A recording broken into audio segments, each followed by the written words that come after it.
Expert XP, o maior evento de investimentos do mundo, traz a visão dos grandes nomes do mercado sobre o novo futuro. Não perca as palestras abertas de Tony Blair, Irving Magic Johnson, Malala, Ray Dalio e especialistas brasileiros. De 14 a 18 de julho, inscreva-se em expertxp.com.br. São mais de 150 pesquisas espalhadas pelo mundo, segundo a Organização Mundial da Saúde. Na Rússia, cientistas obtiveram resultados promissores no primeiro ensaio clínico no país. E agora, um novo ensaio em larga escala deve começar em agosto. Justamente na semana em que pesquisadores russos anunciaram ter alcançado resultados promissores em testes de uma possível vacina contra a Covid-19, o país se vê no centro de uma denúncia de espionagem. Governos do Reino Unido, Estados Unidos e Canadá acusam a inteligência estatal russa de invadir pesquisas farmacêuticas e acadêmicas internacionais em uma tentativa de vencer a corrida pela vacina. O grupo acusado de fazer esses ataques é chamado de Cozy Bear.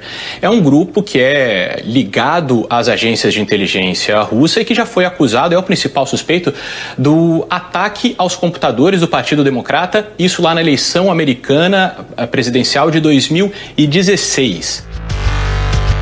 Não é a primeira vez que um ataque como esse é registrado. Em maio, Reino Unido e Estados Unidos já haviam afirmado que computadores de centros de pesquisa estavam sendo alvo de hackers. O FBI emitiu um alerta, atribuindo as ações à China. Dessa vez, o governo russo nega qualquer relação com o roubo de informações científicas. A porta-voz do Ministério das Relações Exteriores disse que as acusações são tão nebulosas e contraditórias que nem dá para entender direito o que elas estão dizendo. Até agora, ninguém informou se os hackers, no final das contas, conseguiram ou não roubar informação dos computadores. Quem são esses hackers russos? Como agem para invadir os sistemas? Há indícios de ligação com o governo russo? E qual será a reação dos pesquisadores a essa invasão? Esses são os temas do Ao Ponto desta sexta-feira. Eu sou o Roberto Maltic, estou com a Carolina Mourão, os dois em home office. E nesse episódio, a gente conversa com o colunista Pedro Doria e com a jornalista Cláudia Sarmento, colaboradora do Globo em Londres. Fique com a gente.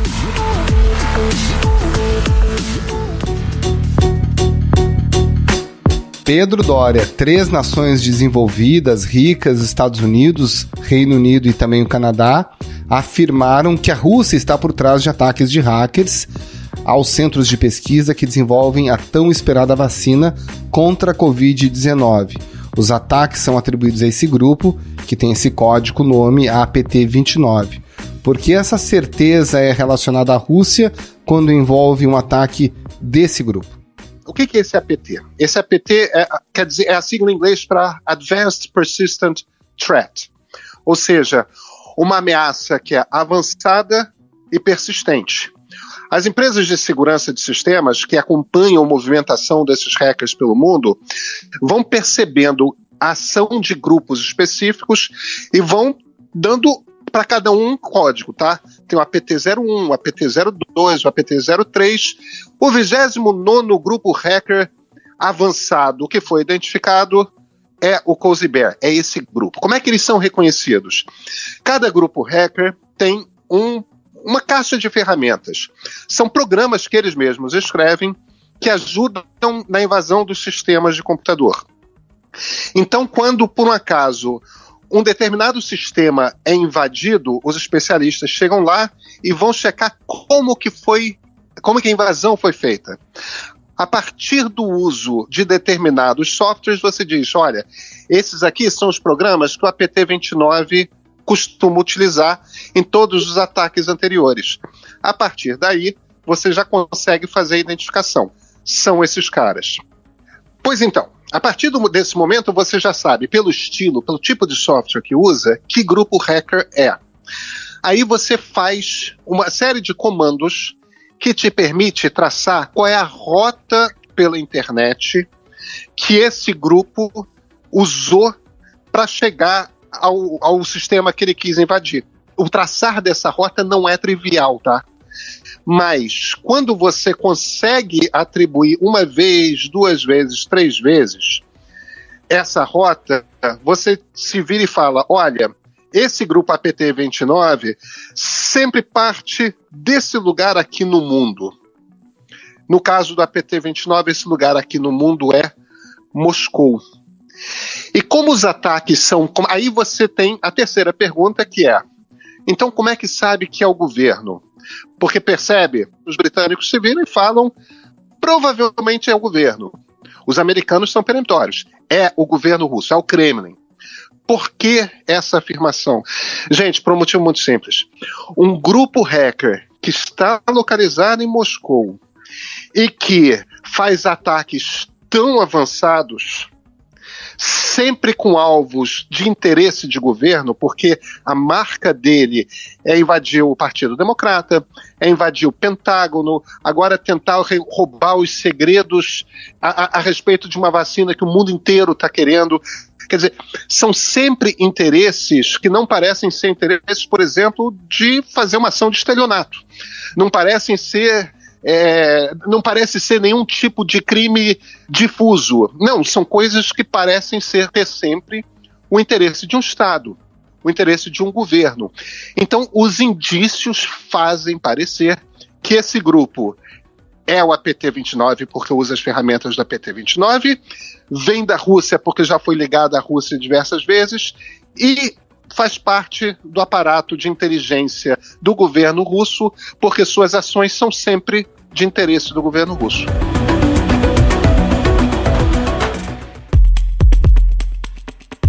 Agora, esse grupo seria o mesmo que interferiu nas eleições americanas presidenciais, por exemplo, Pedro? Carol, sim, também, tá? Existem outros grupos que participaram das ações diversas nas eleições americanas de 2016. Durante a eleição presidencial americana, hackers invadiram os servidores do Partido Democrata e vazaram informações comprometedoras sobre a campanha da adversária de Trump, Hillary Clinton. Putin disse que os hackers são como artistas, agem de acordo com a inspiração. Um deles é um outro que tem um nome parecido, que é o Fancy Bear, né? O urso elegante ou urso sofisticado, não sei como é que seria a melhor tradução. Eles não usam, aliás, o urso à toa, né? O urso é o animal símbolo da Rússia.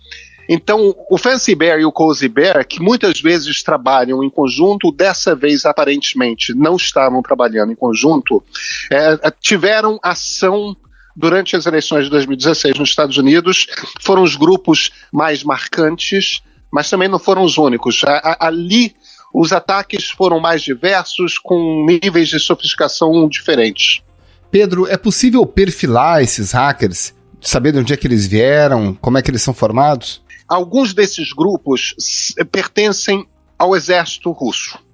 Outros grupos pertencem às agências de inteligência russa, que é a FSB, a sequência da KGB, né? Então, existe provavelmente um trânsito de especialistas que saem do exército vão para a FSB, especialistas que saem do FSB e vão para o exército, e existe uma certa tolerância dos russos com, digamos assim, o freelancer desses agentes, né?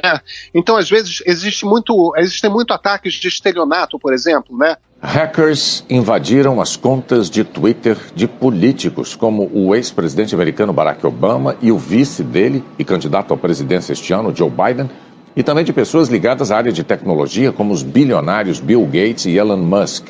As contas emitiram mensagens prometendo dobrar o dinheiro de quem enviasse criptomoedas para uma conta específica. Existe uma certa tolerância e esses hackers têm esse comportamento de, muitas vezes, agirem pessoalmente, tá? Com um uso mais básico das suas técnicas para fazer um dinheiro por fora, e tem essa ação que é uma ação estatal. Tem uma certa bagunça, por assim dizer. Isso você não veria acontecendo, por exemplo, na China ou nos Estados Unidos, mas na Rússia há uma tolerância por isso.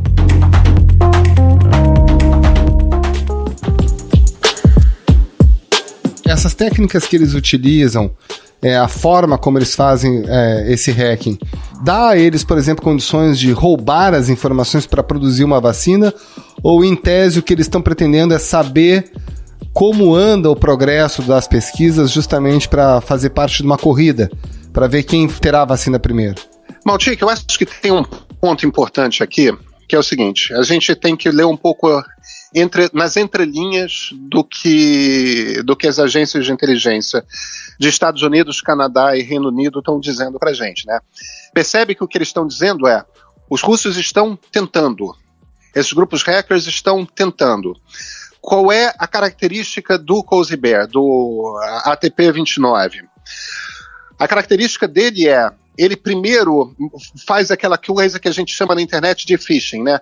Sabe aquele e-mail que parece um e-mail do seu banco, que chega, olha, percebemos um problema na sua conta, clica aqui, digita a sua senha que nós... E que a gente já está meio que treinado, a gente sabe que é uma picaretagem, né? Esse tipo de e-mail falso é o que a gente chama de phishing. É uma coisa para enganar a pessoa, para ela clicar num botão que vai fazer com que um determinado programa seja instalado no computador dela ou no celular, ou então que ela preencha um formulário que vai entregar informações pessoais, seja lá o que for. Então, o Cozy Bear usa esse tipo de técnica.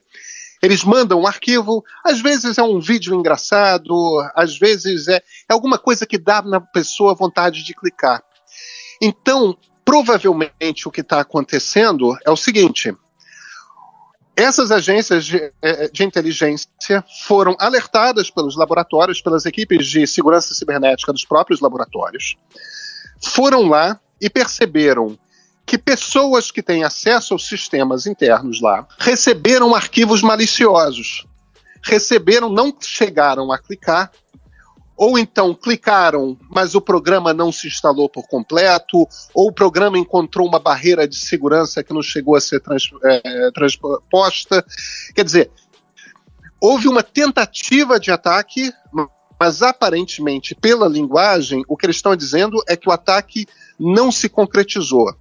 Sua pergunta específica é: dá para eles conseguirem os segredos?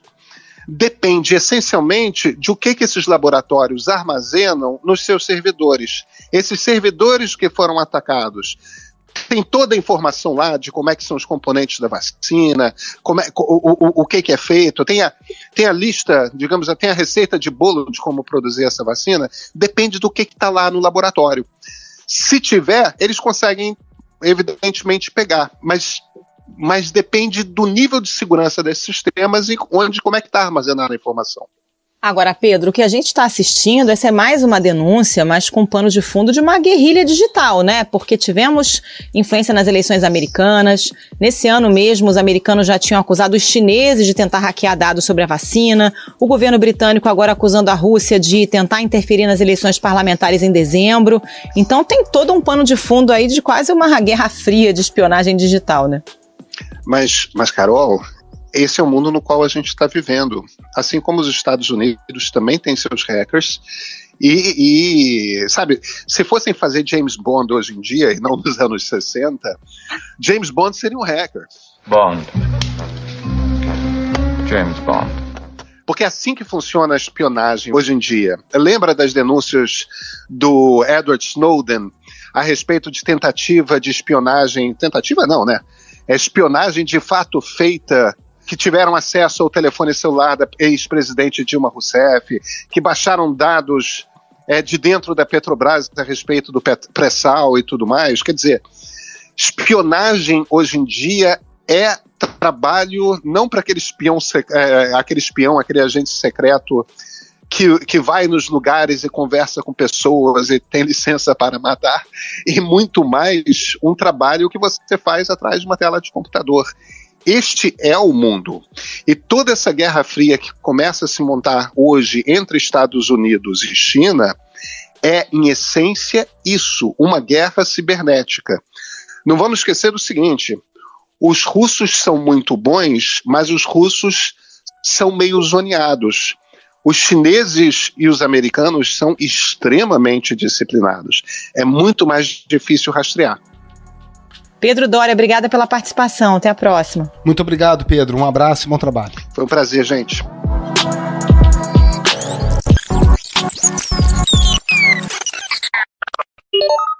The National Cybersecurity Center says hackers, almost certainly linked to Russian intelligence, have been targeting scientists in Britain who are carrying out research into a vaccine for coronavirus. Cláudia Sarmento, qual foi a repercussão desse episódio aí no Reino Unido? Olha, o caso teve bastante destaque aqui e foi recebido com muita preocupação, porque o Reino Unido, como a gente sabe, é um dos líderes da corrida para o desenvolvimento da vacina contra a Covid-19. A vacina da Universidade de Oxford continua de pé. O jornal britânico The Telegraph fala em resultados promissores. Os cientistas descobriram que a injeção poderia dar uma proteção dupla contra o novo coronavírus. Os voluntários produziram anticorpos e células T, os dois protagonistas na linha de defesa do corpo. Quem responde pelas investigações em Londres é uma agência oficial, o Centro Nacional de Cibersegurança, que declarou ser quase certo, essa foi a expressão usada, que os hackers estejam ligados aos serviços de inteligência do Kremlin. A imprensa britânica ressaltou que é raro o governo admitir a participação de um Estado num ataque desse tipo, fazendo uma acusação assim tão direta a outro governo. Mas essas suspeitas dos britânicos já foram inclusive compartilhadas com os Estados Unidos e o Canadá, que também seguem a mesma linha de acusação. Além dessa questão específica das pesquisas da vacina, o governo britânico disse que os espiões russos tentaram interferir nas eleições parlamentares do ano passado, vencidas pelo primeiro-ministro conservador Boris Johnson. Eles teriam adquirido documentos sobre negociações comerciais confidenciais com os Estados Unidos, que foram disseminados nas redes sociais e acabaram nas mãos da oposição trabalhista. Essa acusação foi feita pelo ministro das Relações Exteriores, Dominic Raab, e foi a primeira vez que o governo britânico fez essa denúncia assim de forma tão clara, né? Na verdade, essa é uma investigação que ainda está em curso pelo parlamento.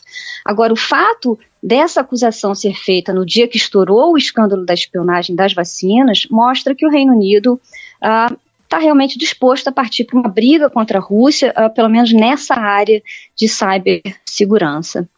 Haverá algum tipo de retaliação? O governo britânico prepara algum tipo de ação contra a Rússia por conta desse ataque? Isso ainda não está claro.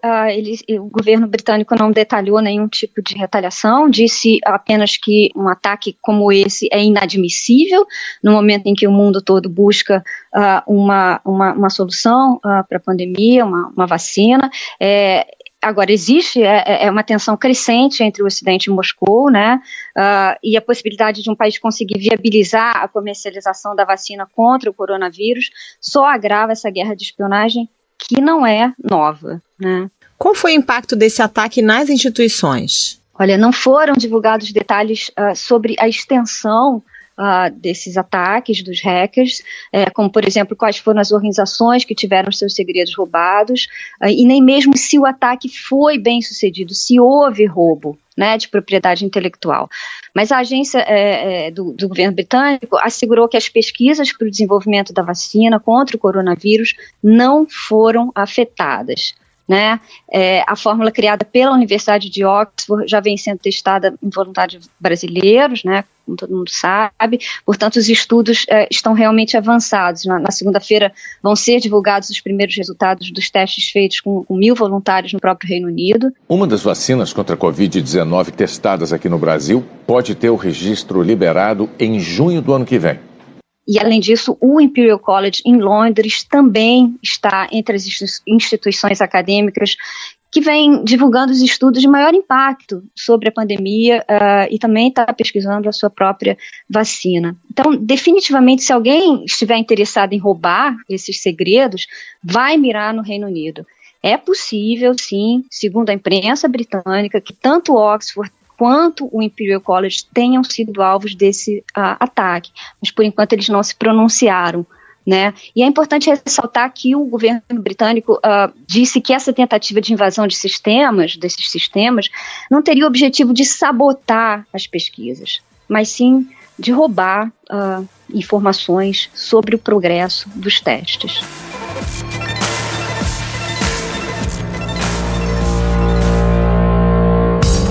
Aliás, Cláudia, já surgiram as notícias que na segunda-feira haverá um esperado anúncio sobre primeiros resultados da vacina de Oxford. Qual é o clima por aí para recebimento dessa informação?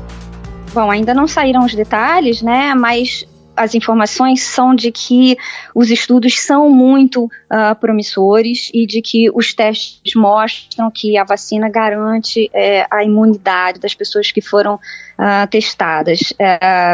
A gente ainda precisa saber exatamente quais são os detalhes, mas dá para dizer que o clima nesse momento é de otimismo em relação aos testes que estão sendo feitos. Cláudia, o que a gente já sabe sobre a reação da Rússia a essa acusação de espionagem? Aliás, não é a primeira, não é de hoje, que Rússia e Reino Unido têm uma relação de suspeição, né? Basta lembrar daquelas suspeitas de envenenamento de ex-espiões da Rússia em solo inglês.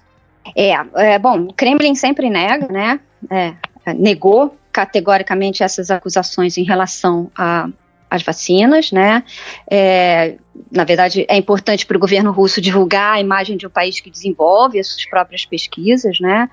O Kremlin reagiu às acusações, dizendo que é mais um erro cometido por Londres, que atrapalha as relações bilaterais entre os dois países, mas sim, é verdade, os dois países, na verdade, já estão acostumados com essa tensão diplomática, né? Desde 2014, quando a Rússia anexou a Crimeia, os russos foram acusados de diferentes formas de ataques cibernéticos, não apenas no Reino Unido, né, em outros países, interferências em eleições, ataques a instalações militares, e sim, o ataque químico de 2018, né, quando um ex-espião e a filha dele foram alvos de um envenenamento com agente químico fabricado pela ex-União Soviética na cidade de Salisbury.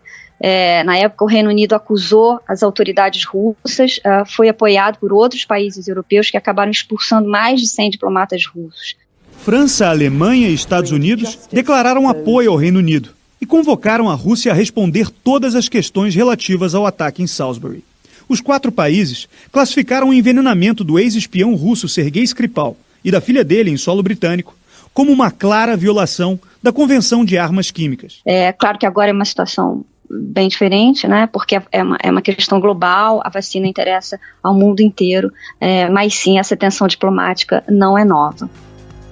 Cláudia Sarmento, jornalista radicada em Londres, muito obrigado pela sua participação aqui no Ao Ponto e um bom trabalho. Obrigada, Cláudia, um abraço. Obrigada a vocês.